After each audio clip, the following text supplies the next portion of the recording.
Savilen sühvede yaman dimenli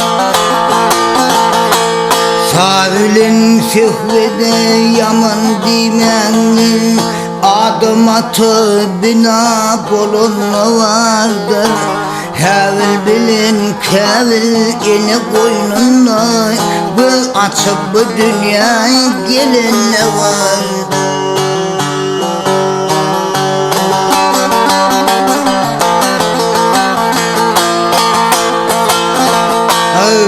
Adamı kovdular cennet köyünden Kovdular adamı cennet köyünden Her kim tapır öpenin köyünden Hudayım saklasın ceyhun suğundan Nuh'un gemisini ne var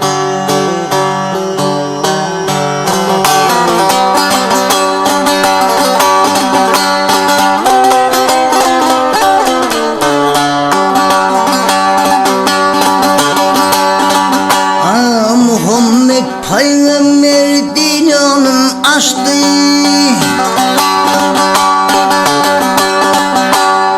Ay Muhammed Peygamber dinanın açtı Ebu Bekir, Ömer, Osman oruçtu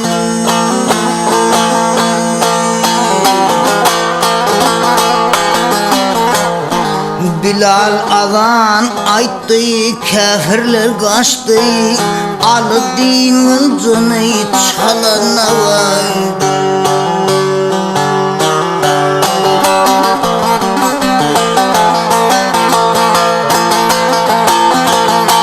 Hazreti Davud'un 40 oğlu bollu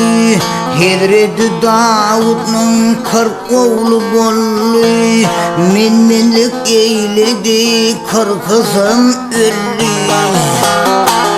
40 oğlun derine bir oğul bollu Süleyman bu dünyaya yine ne vardı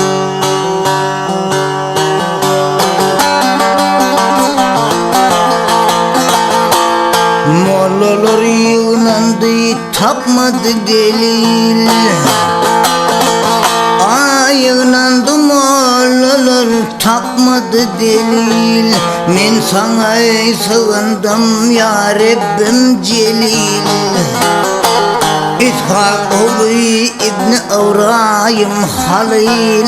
Mekke Medine'nin kuruna vardı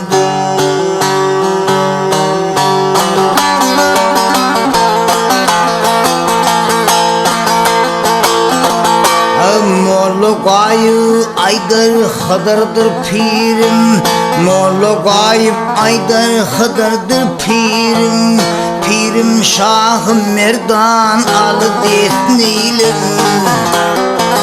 Sultan Hüsnü Hutnu Miralı şiirim Dünyanın tomaşasın görünü var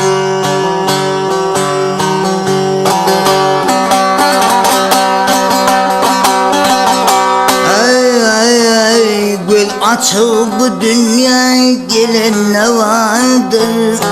Alı dinin kını çalan ne vardır